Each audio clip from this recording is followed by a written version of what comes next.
भागवत के खिलाफ एक बहुत बड़ी साजिश का खुलासा हुआ है। ब्लास्ट में संघ प्रमुख को फंसाने की साजिश थी। नवभारत पर पूर्व एटीएस अधिकारी का बहुत बड़ा दावा, मुझे मोहन भागवत को गिरफ्तार करने के ऑर्डर थे। और साथ ही ये भी कहा कि कल जो फैसला आया है उसे लेकर कि कोई भगवा आतंकवाद तो था ही नहीं, इसे जानबूझकर बनाने की और मोहन भागवत को फंसाने की ये पूरी साजिश थी।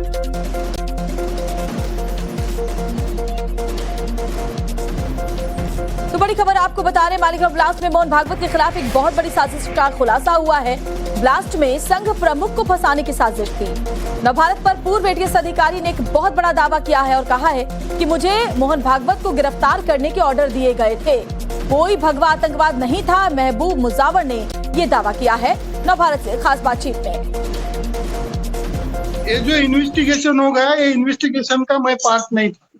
जो कल वर्डिक्ट जो लोग 8 लोग छूट गए, ये इसके इन्वेस्टिगेशन में मैं नहीं था, मगर इससे कनेक्टेड जो था रामजी कलसंगरा, दिलीप पाटीदार और संदीप डांगे, ये लोगों को इनके बारे में मेरे को इन्वेस्टिगेशन का कुछ पार्ट दिया गया था। और मेरे को महाराष्ट्र से 10 कर्मचारी मेरे मदद के लिए दी गई थी। तो वो तपास मैंने किया है, उसके बारे में मेरे को मालूमात है। उसके अलावा माननीय मोहन भागवत जी को उन्होंने मेरे को अरेस्ट करके पकड़ के लाने को बोला था, और ये सब ऑन रिकॉर्ड था, पूरा रिकॉर्ड पे था। मगर वो लोग बता रहे थे कि ये एटीएस में है ही नहीं। अभी जब ये 7-8 साल पहले जब टाइम्स नाउ ने मेरी मुलाकात ली थी, मेधा प्रसाद बोल के जो पत्रकार थे उन्होंने लिए थे, तब वो बताए थे कि हमारा है ही नहीं, एटीएस का है ही नहीं। मगर मेरे को लिखित में ऑर्डर थी, डेपुटेशन पे लिया गया था। 8 महीने मैंने वहां पे काम किया, तो झूठ काम करने के लिए लगाए थे, तो मैंने नहीं किया। नहीं करने से मेरे पे एक झूठा गुना दाखिल करके मेरे को अरेस्ट किया गया। मेरी जिंदगी बर्बाद हो गई उसके अंदर, मेरा पूरा करियर तबाह हो गया। आज तक मैं वैसे ही रिटायर हो गया। जब उन्होंने अरेस्ट किया तो मेरे को सस्पेंशन में ही रिटायर हो गया मैं।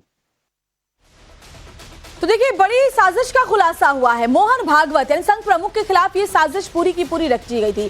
जानबूझकर भगवा आतंकवाद का एक पूरा प्रोपेगेंडा रचा गया था। मोहन भागवत को गिरफ्तार करने के ये ऑर्डर तक दे दिए गए थे, उन्हें पकड़कर लाने की बात कही गई थी। और यानी ये सीधे सीधे समझना अब मुश्किल नहीं कि ब्लास्ट में संघ प्रमुख को फंसाने की साजिश रची गई थी, क्योंकि खुद ये दावा पूर्व एटीएस अधिकारी ने किया है। ये जो इन्वेस्टिगेशन हो गया, ये इन्वेस्टिगेशन का मैं पार्ट नहीं था।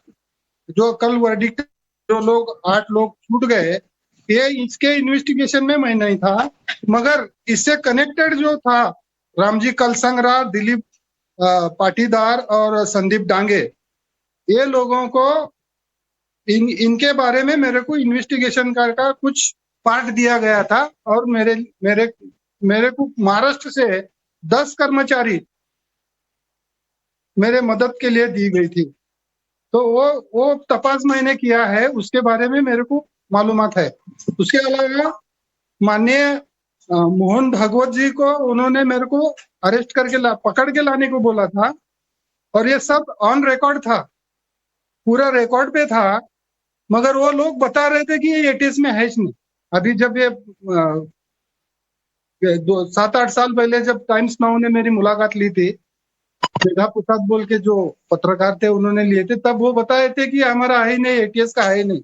मगर मेरे को लिखित में ऑर्डर थी, डेपुटेशन पे लिया गया था। 8 महीने मैंने वहां पे काम किया, तो झूठ काम करने के लिए लगाए थे, तो मैंने नहीं किया। नहीं करने से मेरे पे एक झूठा गुना दाखिल करके मेरे को अरेस्ट किया गया। मेरी जिंदगी बर्बाद हो गई उसके अंदर, मेरा पूरा करियर तबाह हो गया। आज तक मैं वैसे ही रिटायर हो गया। जब उन्होंने अरेस्ट किया तो मेरे को सस्पेंशन में ही रिटायर हो गया मैं।